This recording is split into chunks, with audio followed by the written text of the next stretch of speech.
더라. 아멘. 네, 오늘 말씀은 언약 백성으로 삼으신 하나님에 대한 이야기를 나누려 합니다. 여러분들에게 기억에 남는 약속에 대한 질문을 드렸습니다. 어떠한 약속이 여러분들에게 기억이 남으십니까? 규현이는 어떤 약속이 기억에 남아? 기억에 남는 약속이 없어? 하람이는?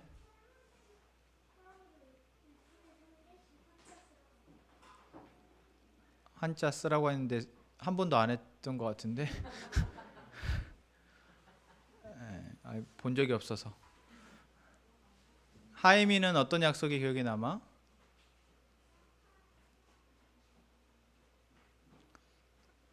생각 안 해봤군요. 여러분들에게 어떤 약속이 기억에 남으시고 그 약속이 여러분들에게 지금 어떠한 의미가 여러분의 삶에 어떠한 비중을 차지하고 있는지 한번 생각해 봤으면 좋겠습니다. 사실 인간은 태어나서 지금까지 오면서 수많은 약속들에 의해서 지금에 이르렀다라고도 말할 수 있습니다. 어릴 때부터 엄마하고 뭐 모르고 하는 약속들, 또 친구 간에 또는 사람 간에 수많은 약속들을 통해서 지금의 내 행동이 와 있는 거죠. 그렇게 생각을 해보신 적 별로 없으시죠? 만약 우리가 누군가와도 약속을 하지 않았다, 그래서 내가 누군가와도 어떤 약속도 하지 않고 내 삶을 살아낸다 한번 생각해 보실까요? 그런 나의 삶은 어떨까요?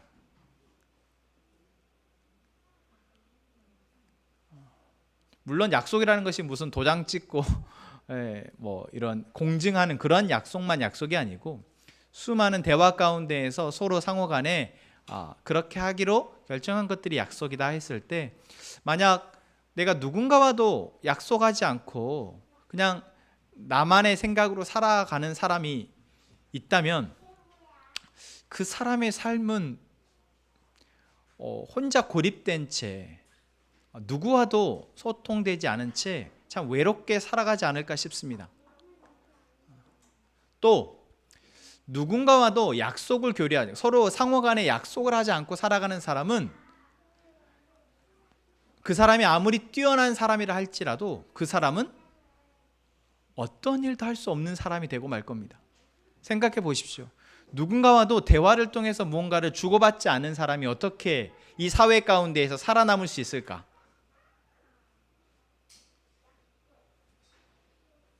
한 번도 생각해 본 적이 없으시죠? 네. 그만큼 약속이라는 것은 참 중요합니다. 누군가 나와 약속을 하자 말았을 때 그것을 앞으로 우리가 참 고마운 일이구나. 부모가 자녀 간에, 자녀와 부모 간에, 또한 친구 간에, 또한 내가 만나는 누군가와 내가 약속을 하게 되어진다면 그 사람과 나는 이제 뭔가 중요한 것을 공유하고 같이 삶을 살아내기를 다짐하는 사이가 된 것이죠.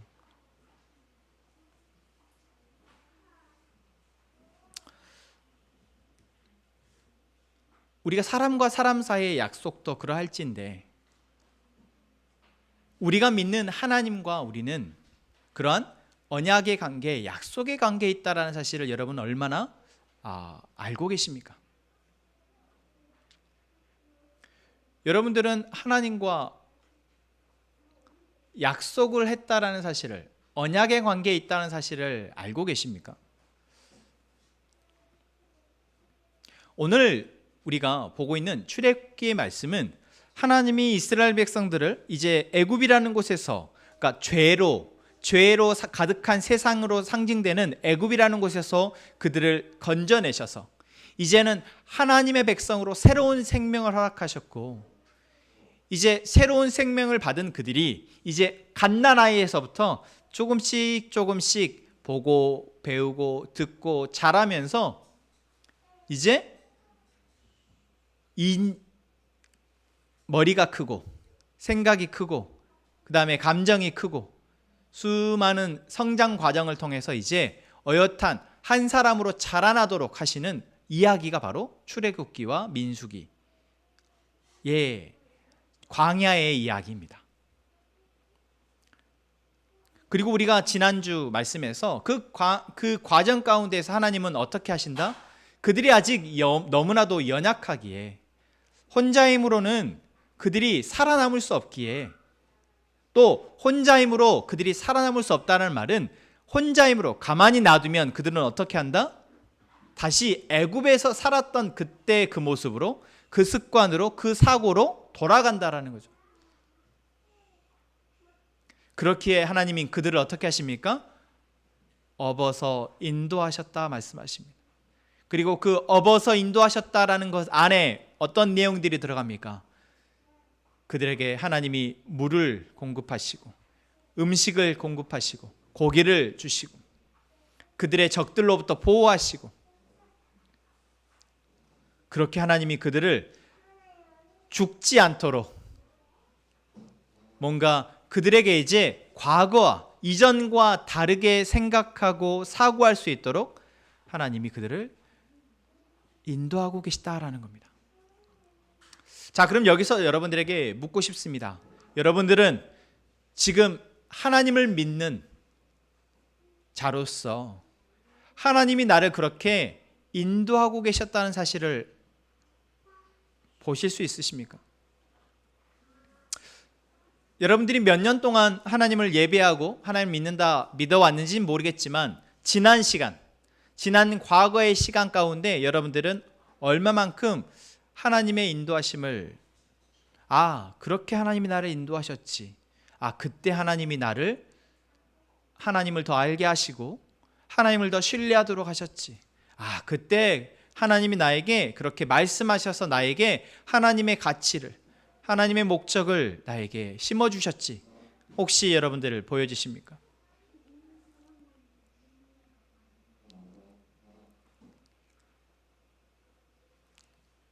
여러분들이 나이가 몇 살이고 여러분들이 신앙생활을 몇 년 했고가 중요한 것이 아니고, 내가 지난 나의 시간 가운데 하나님이 나를 인도하셨음을 볼 수 있느냐, 그것이 바로 성숙의 중요한 척도입니다.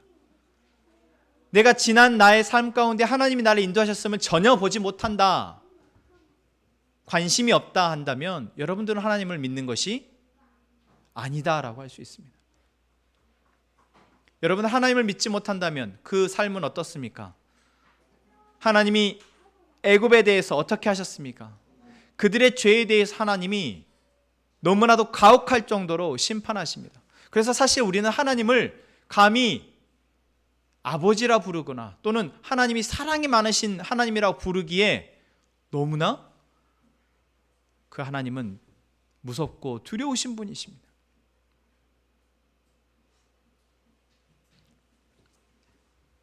우리는 자꾸만 하나님의 한쪽 면만을 보는 것 같아요.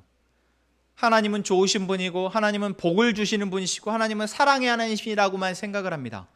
그런데 여러분, 내 마음이 조금 더 세상적으로, 내 마음이 조금 더 나 중심적으로, 내 안에 기쁨과 내 안에 안락함만을 추구하려 할 때, 여러분, 그때 꼭 하나님의 공의로우심과 하나님이 죄에 대해서, 하나님이 내 안에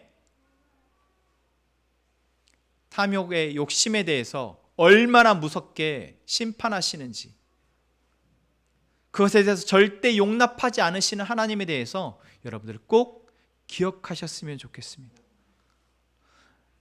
구약에 나오는 이스라엘 백성들의 역사는 그것을 잊어버리고 그것을 기억하지 못해서 끝없이 고통당하는 이스라엘 백성들, 어리석은 사람들의 이야기입니다. 그리고 그러한 그들에게 하나님은 계속해서 다시 기억하도록 또 기회를 주시고 또 기회를 주시고 또 기회를 주시는 하나님의 이야기입니다.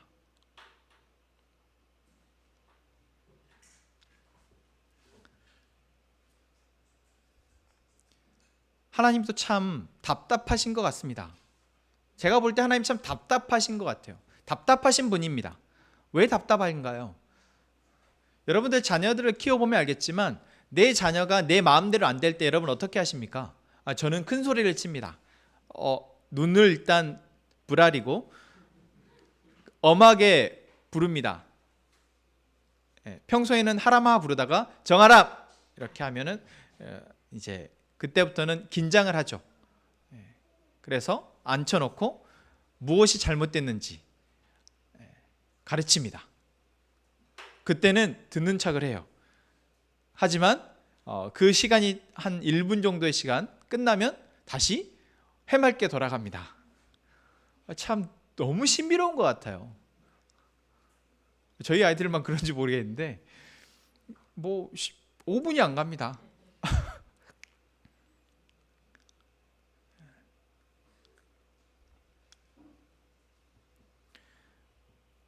하나님이 그러실 만한데, 사실 하나님이 그러실 때도 있는데 계속 안 듣잖아요. 이스라엘 백성들을 보면 계속 안 듣습니다.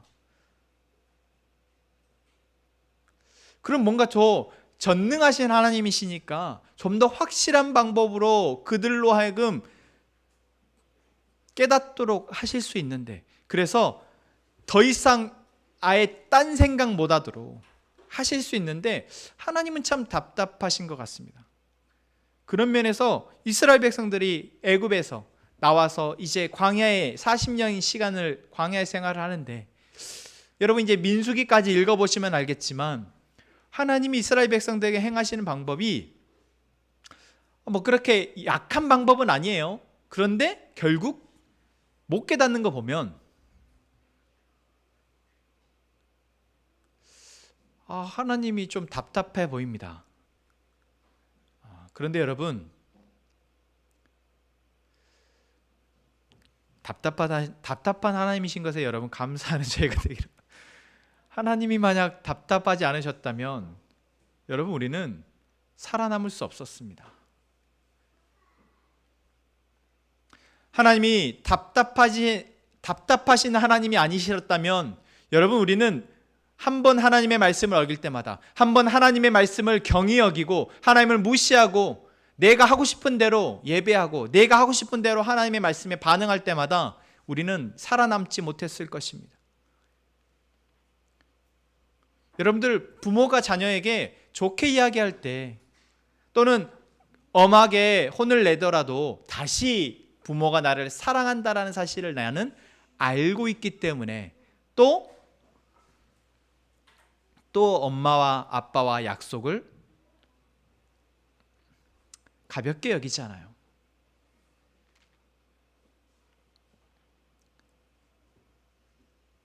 여러분 하나님이 그토록 답답하게 우리를 사랑하시기 때문에 지금 우리가 이렇게 살아갈 수 있다는 사실에 먼저 감사하는 저희가 되기를 원합니다.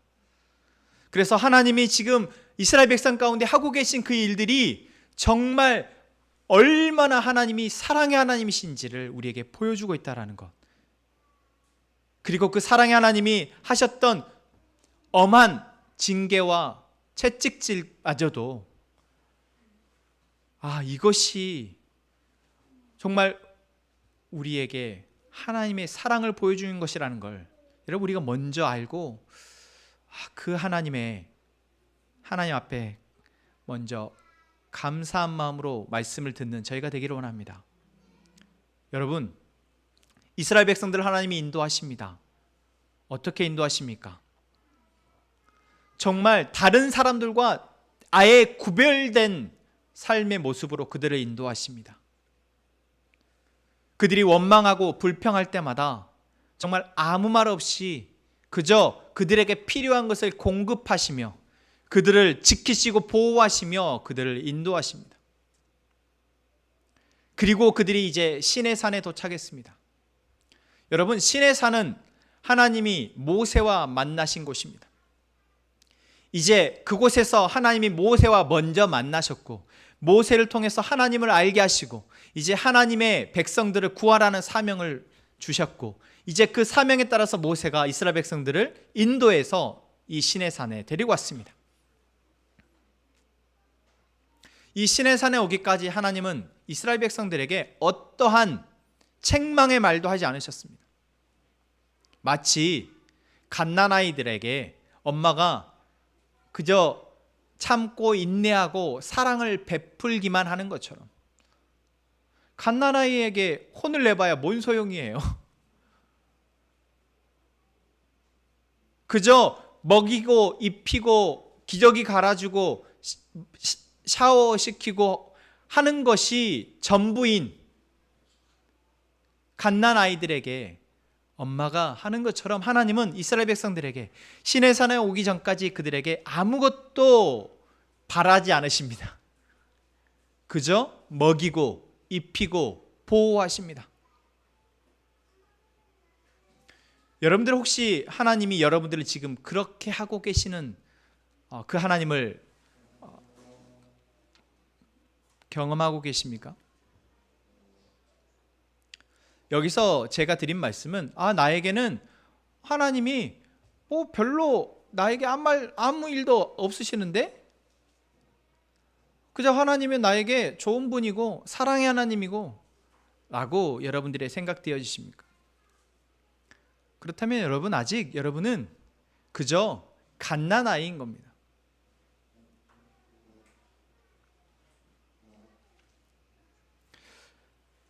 그런 이스라엘 백성들에게 이제 하나님은 시내산에서 오늘 24장에서 이렇게 말씀하고 계십니다. 모세에게 말씀하셔서 너희는 이제 이스라엘 장로들과 이스라엘 백성들과 함께 올라와서 이제 나와 약속을 하자. 나와 언약을 하자. 그 언약의 내용은 24장 앞에 19장부터 24장까지 이제 하나님이 10계명 여러분 말씀하시죠. 20장에서 출애굽기 20장에서 10계명 10가지 계명 큰 계명을 말씀하시고 이제 그 이후에 여러 가지 세부적인 하나님의 율법들을 이스라엘 백성들에게 말씀하십니다. 그리고 그게 23장까지 이야기예요. 그리고 그 23장까지의 이야기를 하고 나서 하나님이 모세를 통해서 이제 내가 너희들에게 이렇게 너희들이 해야 할 것과 하지 말아야 할 것을 말했는데 너희들이 이제 나와 약속하자. 내가 너희들에게 하라고 명한 그 명령 그리고 하지 말라고 명한 그 명령에 대해서 너희들이 지킬 거냐? 라고 말합니다. 그랬을 때 하나님이 이스라엘 백성들에게 말했을 때 이스라엘 백성들은 뭐라고 얘기합니까? 7절 말씀입니다. 같이 한번 볼까요? 언약서를 가져다가 백성에게 낭독하여 듣게 하니 그들이 이르되 여호와의 모든 말씀을 우리가 준행하리다 라고 얘기합니다. 여러분 이 순간은 그렇게 가볍지 않은 순간입니다. 뭔가 분위기가 장엄합니다. 하나님이 뭔가 이 시내산에서 이렇게 임재하게 계시기 때문에 구름이 빽빽하게 덮여 있고 뭔가 분위기가 심상치 않습니다. 그런 심상치 않은 분위기에서 하나님 이스라엘 백성들에게 각 지파별로 제단을 쌓으라고 말씀하십니다. 그리고 12기둥을 세우라고 말씀하십니다. 그리고 이제 그들에게 소를 잡아서 제사를 드리라고 말씀하십니다. 그리고 그 피를 받아서 반은 양푼에 담고 반은 제단에 뿌립니다. 왜 그럴까요? 약속을 함에 있어서 여러분 도장을 찍잖아요. 새끼손가락을 걷고 도장을 찍고 복사도 하고 요즘도 그렇게 코팅을 하나요? 약속을 할 때 어떤 의식이 있습니다. 그리고 여러분 계약서를 쓸 때 뭐합니까? 사인을 합니다. 그것처럼 하나님이 이제 이스라엘 백성과 약속을 함에 있어서 무엇으로? 피로 약속을 하시겠다. 그러니까 이 분위기가 여러분 어떨지 상상이 되십니까? 이 분위기 속에서 이제 하나님이 내가 너희들에게 모세를 통해서 이런 것들을 말했는데 너희들 다 그것을 지키겠느냐? 라고 물으십니다. 그래서 이스라엘 백성들이 준행하겠습니다. 네, 지키겠습니다. 라고 말을 합니다. 그러자 8절 말씀입니다. 모세가 그 피를 가지고 백성에게 뿌립니다. 여러분 처음에 소를 잡아서 그 피를 어떻게 했습니까? 피를 먼저 하나님의 제단에 뿌렸습니다. 그리고 나서 이제 그 피를 가지고 이스라엘 백성들에게 뿌리기 전에 물었습니다. 너희들 지키겠느냐? 네, 지키겠습니다 하니까 그 피를 백성들에게 뿌립니다. 이것이 무엇을 말하고 있습니까? 먼저 제단에 뿌렸다는 것은 무엇입니까? 하나님이 먼저 하나님의 약속을 반드시 지키겠다라는 표시입니다. 그리고 이스라엘 백성들에게 뿌렸다는 것은 무엇입니까? 그들이 지키겠다 했을 때 그 피를 통해서 그들의 지키겠다는 그 말이 이제 확약이 된 것입니다. 그러면 이것이 무엇입니까? 쌍방 간의 계약입니다. 쌍방 계약. 두 사람이 서로 조건을 내걸고 그 조건을 지키겠다라고 계약을 한 것입니다. 이스라엘 백성들의 조건은 무엇입니까? 하나님이 말씀하신 계명을 지키는 것입니다. 그럼 하나님의 조건은 무엇일까요? 저희가 지난주 말씀에서 저희가 뒷부분을 못 했는데 바로 그 이야기입니다. 19장으로 한번 돌아가 볼까요? 19장 말씀입니다. 19장 5절에서 6절 말씀입니다. 5절 6절 같이 한번 보겠습니다. 세계가 다 내게 속하였나니 너희가 내 말을 잘 듣고 내 언약을 지키면 너희는 모든 민족 중에서 내 소유가 되겠고 너희가 내게 대하여 제사장 나라가 되며 거룩한 백성이 되리라. 너는 이 말을 이스라엘 자손에게 전할지니라. 아멘. 하나님의 조건은 무엇입니까? 하나님이 지켜야 할 것은 무엇입니까? 바로 이스라엘 백성들을 이제 뭐가 되게 하시겠다고 말씀하십니까? 내 모든 민족 중에서 내 소유, 하나님의 소유가 되게 하시겠다 말씀하십니다. 여기서 하나님의 소유라는 것은 예담이는 누구 거야? 아빠 거야? 예담이는 아빠 겁니다. 대한형제 거예요. 그래서 대한형제에게 좋을 게 뭐가 있습니까? 별로 없어요, 사실 아직은.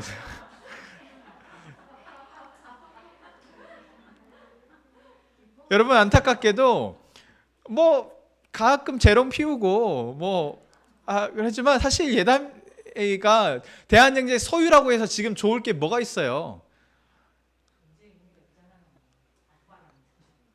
여러분, 이게 바로 하나님이 너희가 내 소유가 되겠다 말씀하시는 겁니다. 소유는 단순히 그냥 너는 내 거야, 그러니까 내가 널 내 맘대로 할 거야, 이게 아닙니다. 우리는 이렇게 생각하죠. 이거 내 거니까 이거 내 맘대로 할 거야. 우리 아이들이 자주 하는 이야기거든요. 뭘 이렇게 집에서 자기들이 이렇게 뭘 받았으면 각자 선물을 받았어요. 그러면 이건 내 거야. 그러니까 조금만 한번 볼게 하면 안 돼. 내 거야. 허락받고 해. 여러분, 이것이 우리의 소유의 개념입니다. 그런데 하나님이 너희가 내 말을 잘 듣고 지키면 내 소유가 되겠다 말씀하실 때 이 소유는 너희는 내 가장 값나가는, 가장 값비싼 내 보물과 같은 존재. 그래서 이 세상에 있는 모든 사람들이 너희들을 바라볼 때 와, 정말 좋겠다. 저 하나님의 소유이다니.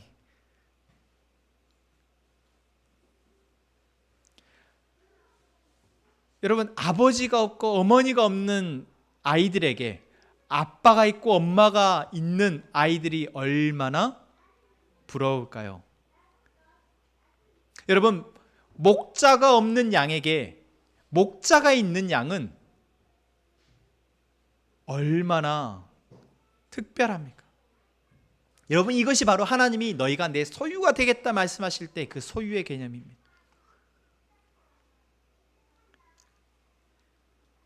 우리가 하나님의 말씀하신 그 언약을 지키면, 이스라엘 백성들이 하나님이 말씀하신 그 언약을 지키면, 그 약속을 지키면 하나님이 너희가 이제 이 세상 그 누구보다도 빛나고 값어치 있는 삶을 살아가도록 내가 너희를 돕겠다 말씀하시는 겁니다. 두 번째, 너희가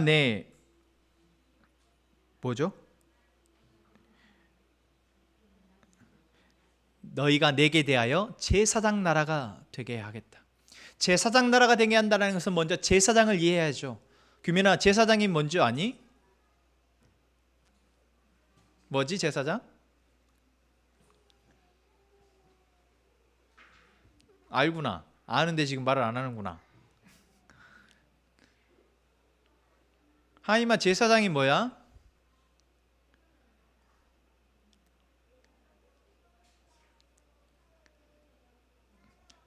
맞아, 그거야. 여러분, 제사장은 무엇입니까? 이스라엘 백성들이 하나님 앞에 제사를 지낼 때 있어서 그 제식을 집례하는 사람입니다. 단순히 그냥 집례하는 사람이 아니고, 우리가 지난 우리 사무엘상 엘리 제사장의 말씀 묵상할 때 얘기했죠. 단순히 제사를 집례하는 제사장이 아니고, 제사장은 그들 가운데에서 가장 하나님 앞에 거룩한 자로 세워지는 사람. 그래서 그 거룩을 위해서 사실 제산도 갖지 못하게 합니다. 거룩을 위해서 많은 제약이 있어요. 그토록 거룩함을 지키도록 하나님이 구별되게 세운 사람입니다. 그렇기에 죄가 많은 이스라엘 백성들이 그 죄를 가지고 제사를 지낼 때 앞에서 그 제사의 의식을 집례할 수 있는 사람, 그게 바로 제사장입니다. 이걸 좀 더 쉽게 표현하면, 잘 들으세요. 제사장은 죄가 있는 우리가 하나님 앞에 나아갈 수 있도록 그 매개, 중간 역할을 해주는 존재가 바로 제사장입니다. 하라면 뭐라고? 응? 그렇지. 그런데 하나님이 이스라엘 백성들이 너희가 내 말을 잘 들으면 내가 너희로 제사장 나라가 되게 하겠다 말씀하십니다. 그럼 뭐예요? 제사장의 역할을 하는 나라가 되게 하시겠다라는 거예요. 그러면 이 세상에 수많은 민족이 있고 나라가 있는데, 바로 이 이스라엘 민족을 통해서 하나님이 여전히 죄 가운데 헤매고 있는 수많은 나라들을, 수많은 민족들로 하여금 하나님께 나올 수 있도록 하는 그 매개, 중간다리 역할을 하겠다. 이스라엘 백성들을 보고, 아, 저렇게 사는 것이 진짜 행복이구나. 아, 저렇게 사는 것이 진짜 내가 자유로운 삶이구나. 저렇게 사는 것이 진짜 행복이구나라는 걸 알도록, 그래서 하나님께 나올 수 있도록 하나님이 하시겠다라는 것입니다. 이것은 단순히 어마어마한 책임을 부여받은 것뿐만 아니라 어마어마한 특권을 이 세상 가운데 누리게 하시겠다라는 거예요. 마지막 세 번째, 하나님이 이스라엘 백성들에게 뭐가 되게 하시겠다 말씀하십니까? 너희는 거룩한 백성이 되리라. 제사장의 나라의 역할을 감당하기 위해서 그들은 계속해서 거룩을 유지해야 합니다. 여러분, 거룩을 유지한다는 거 얼마나 어려운지 아시죠? 그냥 내 행동만 거룩해지는 것이 아니라 거룩은 내 안에 마음까지 거룩해져야 합니다. 여러분, 그렇게 우리가 깨끗하지 못하기 때문에 내 생각이 깨끗해진다는 것 얼마나 어렵습니까? 우리는 계속, 제가 요즘 진짜 그 밖에 나갈 때마다 스트레스 받는 일들이 있는데, 차에가 계속 노란색 먼지가 앉아 있어요. 아, 이거 어떻게 할 수가 없어. 저희 전용 주차장에 있는 것도 아니고. 여러분, 그 노랗게 앉은 그걸 보면, 아, 세차를 해야겠다는 생각이 들다가도 내일도 또 이럴 건데. 여러분, 우리가 살아가고 있는 세상이, 우리가 그냥 나는 깨끗하게 살아야지, 나는 거룩하게 살아야지라고 한다고 해서, 내가 좋은 마음으로, 내가 정말 사랑하는 마음으로 살아야지 한다고 해서 내가 그렇게 되어지냔 말입니다. 그렇게 되어지지 않습니다. 내가 그런 마음을 먹었더라도 내가 누군가와 대화를 나누고 누군가와 관계 속에서 조금만 내가 상처 입게 되면 내 마음이 금방 무너져 버린다. 그 죄에 물들어 버리고, 그 욕심에 물들어 버리고, 그 탐욕에 내가 취해서 나도 모르게 내 안의 행복을 잃어버린다라는 것입니다. 그걸 잃어버리면 어떻게 됩니까? 끊임없이 돈을 쫓게 됩니다. 끊임없이 무언가 내 마음 안에 빈자리를 채우기 위해서 자꾸만 뭔가를 갈구하게 돼요.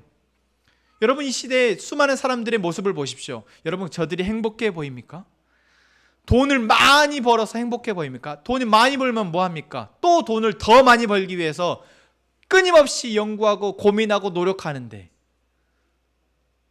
그럼 그 많은 돈으로 무엇을 할까요? 그 많은 돈이 없어지지 않습니까? 한 방에 무너지는 것을 또 우리는 너무나 많이 봅니다.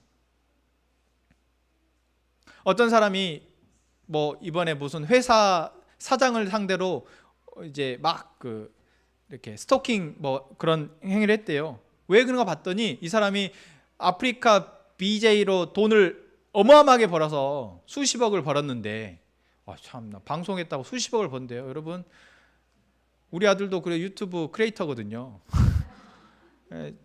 돈 벌고 싶어서 했겠죠. 너무 쉽게 돈을 버니까. 뭐 유치원생들도 돈을 뭐 억 단위로 버니까. 그런데 자기가 번 돈을 갖다가 그 회사에 투자를 했는데 하루아침에 쪽박을 찬 거예요. 20억을 투자를 했는데 20억이 하루아침에 날아가 버렸어요. 아이고야. 자기는 그 20억이 더 불어날 줄 알고 거기다 투자를 했는데 한 번에 날아갔습니다. 여러분, 이런 것들을 보면서 나도 많이 돈을 벌어야지, 나는 저 사람보다 더 안전한 곳에 투자를 해야지, 이런 생각을 하십니까? 참 어리석습니다. 참 어리석어요. 참 어리석습니다. 여러분, 이 세상을 살아가는 사람들의 모습을 보면서 자꾸만 그들이 부러워 보이고 자꾸만 나도 저렇게 해야 되나라는 마음이 든다면 여러분, 빨리 그 유혹에서 벗어나시기를, 빨리 그 유혹을 끊어내시기를 당부드립니다. 왜 그렇습니까? 우리는 하나님이 하나님의 거룩한 백성으로 부르셨고, 이제 우리를 통해서 하나님이 어떻게 하나님을 통해서 우리의 삶이 행복해질 수 있는지를 보여주시고 살아가도록 하시기 위해서 우리를 부르셨는데, 우리가 아직도 어린아이처럼, 갓난아이처럼 배 조금 고프면 배고파, 나를 왜 이렇게 살게 하는 거야, 불평하고 원망하고 있다면, 여러분, 이것이 얼마나 어리석고 안타까운 일입니까? 하나님이 이제 그러한 우리들에게 약속하자 말씀하십니다. 이제 더 이상 너의 그 오감을 만족시키는 삶을 위해서 내 눈에 보여주고 내 귀에 들려지는 것이 너를 흔드는 그러한 삶에서 벗어나서 완전하시고 변함없으시고 무한하신 그 하나님이 공급하시는 그 은혜로 살아가도록 하라 말씀하십니다. 그러기 위해서 이제 너 나랑 약속하자. 여러분, 우리가 그리스도인이 되었다라는 것은, 우리가 하나님을 믿는다라는 것은 이제 여기까지는 와야 합니다. 거룩한 백성으로 우리를 부르셨고, 제사장 나라로 우리를 부르셨고, 우리의 하나님의 소유로 우리를 부르신 그 하나님의 그 부르심에 이제 우리가 그냥 치기 어리게 어린아이처럼 내가 하고 싶은 대로가 아니라 여기까지 와야 한다라는 것입니다. 하나님의 말씀이 무엇인지 내가 분명히 듣고 그 들은 말씀에 대해서 제가 준행하겠습니다. 여기까지 우리 함께 행복한 모든 가족들 오시기를 소망합니다. 제가 여러분과 함께 가족 서약을 했습니다. 여러분들 여기에 서약하신 내용들은 기억나십니까?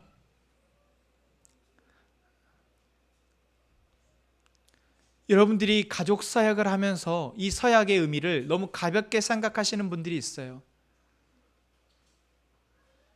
이 서약은 여러분들에게 무엇을 아무것도 담보되지 않는다라고 생각하시는 것 같아요. 그저 그냥 이 교회를 다니려면 해야 되는 하나의 의식이라고 생각하시는 것 같아요. 그런데 그렇지 않습니다. 여러분이 여기에 나와 있는 한 문구 한 문구는 내가 이제 하나님을 알아감에 있어서 내가 마땅히 해야 할 가장 최소한의 또는 그것의 중심 가치 되는 것들에 대해서 내가 이제는 따르겠습니다라는 서약입니다. 그래서 내가 복음을 선명하게 알기 위해서, 하나님 나라의 복음을 알기 위해서 힘쓰겠다라고 해요. 여러분들이 여기에 서약을 했다면 하나님 나라의 복음이 무엇인지 나에게 알게 하는 자리에, 또는 나에게 알게 해달라고 여러분들이 자꾸만 요청하셔야 되고, 주의 말씀이, 하나님 나라의 복음이 선포되어질 때 그것에 대해서 내가 이제 누가 시켜서가 아니라, 내 옆에 있는 사람 눈치를 봐서가 아니고 내가 스스로 그 말씀 앞에 이것이 지금 나에게 들려주신 하나님의 나라의 복음이구나, 열심히 내가 이것을 더 깊이 알아가야겠다. 여러분, 이것이 바로 약속한 사람의 모습일 것입니다. 이스라엘 백성들이 네, 준행하겠습니다 라고 말을 하고 나서 피로 서로 약속을 합니다. 하나님은 그 약속을 어떻게 하십니까? 반드시 지키십니다. 하나님이 반드시 약속을 지키신다라는 것은 무엇입니까? 그들이 그 약속을 준행하지 않을 때, 준행하지 않는 그들에 대해서 하나님이 이제 책임을 물으신다라는 것입니다.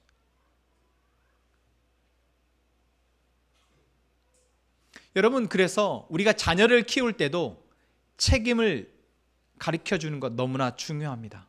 무조건 사랑을 베푸는 것, 그것은 아이를 건강하게 자라게 하지 못합니다. 약속을 하고 그 약속에 어겨졌을 때 그 책임을 지우게 하는 것, 그래서 그 책임을 통해서 스스로 깨닫고 더 성장하도록 하는 것, 이것이 필요합니다. 하나님이 이제 이스라엘 백성들에게 약속을 하셨기에 이제 그 책임을 물으십니다. 그 이야기가 바로 이후의 민수기의 이야기입니다. 사랑하는 함께 행복한 가족 여러분, 여러분들은 하나님과 어떠한 관계에 계십니까? 하나님은 여러분들에게 아무것도 바라지 않는다고 여전히 생각하고 계십니까? 그렇지 않습니다. 여러분들이 하나님을 통해서 얻고자 하는 것이 이만큼이라면 여러분들은 이만큼 하나님과의 약속 통해서 책임을 지셔야 합니다. 여러분들이 하나님을 통해서 얻고자 하는 것이 이 세상의 전부라면 여러분들은 여러분의 생명을 다해서 그 책임을 지셔야 합니다.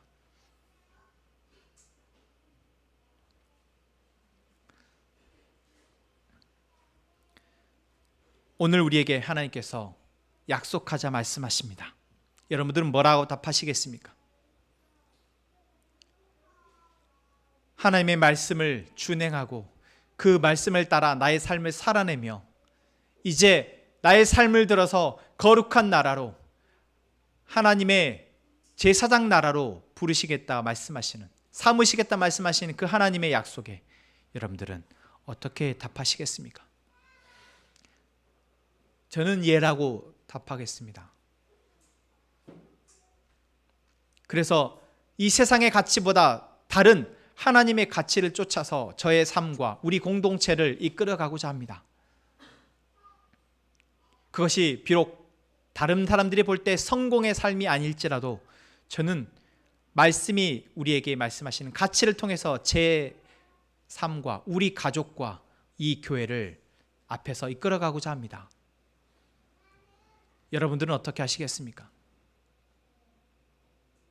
여전히 내 삶에 원망하고 불평하면서 좀 하나님 도와주세요, 좀 도와주세요, 그렇게 머무르시겠습니까? 아니면 이제 내게 주시는 말씀에 따라 내가 약속하고 하나님과 언약의 관계 통해서 이제 나의 책임을 지며 하나님이 그 책임 안에서 베푸시는 그 은혜를 누리며 살아가시겠습니까? 저는 여러분들이 후자가 되기를 소망합니다. 그래서 저와 함께 하나님이 놀라운 그 복을 누리며 살아가시기를 축복드립니다. 우리 함께 찬양합시다.